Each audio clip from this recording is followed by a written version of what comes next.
निसर्गाच्या सानिध्यात राहून शुद्ध व स्वच्छ प्राणवायू कायमस्वरूपी मिळवण्याची अभिनव कल्पना पलूस तालुक्यातील वस्सगडे गावातील तरुणांनी मांडली आहे। या गावातील युवकांनी एकत्रित येऊन पर्यावरणाच्या अनुषंगाने युवकांनी प्रबोधन केलंय।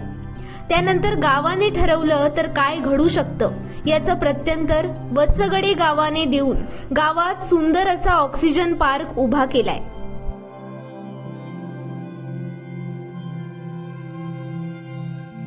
वस्सगडेतील निसर्ग संरक्षण संस्था व साताऱ्याच्या सह्याद्री देवराई सामाजिक संस्था यांच्या वतीने वस्सगडे गावात येरळा नदीच्या काठावर साधारण 2.5 एकर क्षेत्रावर ऑक्सिजन पार्क उभारण्यात आलाय। हे पार्क उभा करण्यासाठी नागरिकांकडून विशेषतः युवकांकडून श्रमदान करून अनेक कामे केली आहेत। काट्याकुट्याच्या झाडांनी वेढलेल्या गायरानाची स्वच्छता करण्यात आली आहे। जमिनीची लेवल करून मापे टाकून योग्य अंतरावरती वृक्ष लागवड केली आहे। यामध्ये साधारण 200 प्रकारची 1000वर झाडांची लागवड करण्यात आली आहे। त्यामध्ये परदेशी झाडांचा मोह टाळून सर्वच्या सर्व भारतीय उपखंडातील देशी झाडे लावली आहेत। या ऑक्सिजन पार्क संदर्भात अधिक माहिती जाणून घेऊयात या व्हिडिओच्या माध्यमातून। या डिजिटल दुनियेमध्ये सर्व जे ग्रामीण भागातील लोक आहेत ते शहरी भागात ट्रान्सफर व्हायला लागलेत। आपल्याला थोडे जरी जायचं असेल तर लोक गाडीचा वापर करू लागलेत, त्यामुळे प्रदूषण जास्त होऊ लागलेलं आहे आणि डेव्हलपमेंट इन्फ्रास्ट्रक्चर यामुळे काय होतंय की झाडांची अतोनात कत्तल झालेली आहे।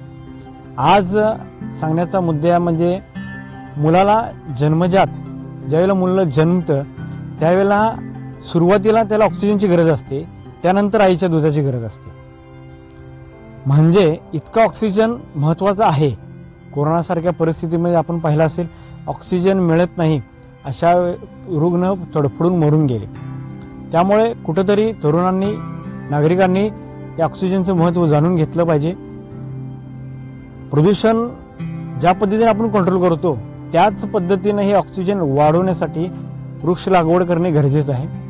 निसर्ग संवर्धन संस्थेने 3 वर्षापूर्वी असा विचार केला की या दगदगीच्या जीवनामध्ये आणि या प्रदूषण दिल्लीसारख्या परिस्थितीमध्ये तुम्ही पाहताय किती प्रदूषण आहे, लोकांना ऑक्सिजन किंवा लोकांची जी हेल्थ आहे किंवा जे तब्येत आहे ती किती खराब होऊ लागलेली आहे। त्यामुळे लोकांना कुठेतरी एक नैसर्गिक अधिवास मिळावा आणि त्यांनी रिलॅक्स व्हावं, त्यांची हेल्थ सुधारावी, यासाठी 3 वर्षापूर्वी आपण या वस्सगडेतील गायरान हद्दीतील जवळजवळ 2.5 एकर क्षेत्रामध्ये 1000 देशी वृक्षांची लागवड केली। त्या वृक्षांच्या मध्ये जास्तीत जास्त व्हरायटी निवडण्याचा आम्ही प्रयत्न केला।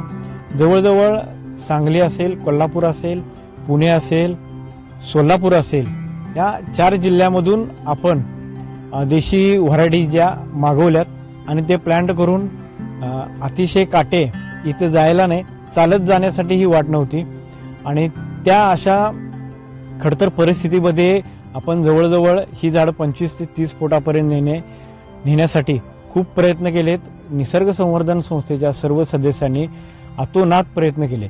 या काटेरी झाडाझुडपामध्ये हे देशी झाडं प्लांट करणे, पशुपक्षी असेल, इतर मनुष्यापासून याचे संरक्षण करणे, यासाठी आमची खूप एनर्जी वेस्ट झालेली आहे। आज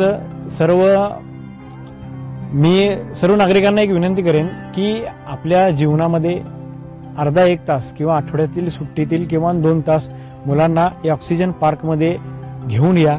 वृक्ष काय असतात, त्यांची फुलं पाने कशी असतात, त्यांचे काय काय फायदे होऊ शकतात, पशुपक्ष्यांचं जीवन कसं असतं, यासारखे खूप सारखे अनमोल ठेवी या ऑक्सिजन पार्कमध्ये आपण केलेल्या आहेत आणि त्या सर्व मुलांना लहान वयातच बिंबवणे गरजेचं आहे।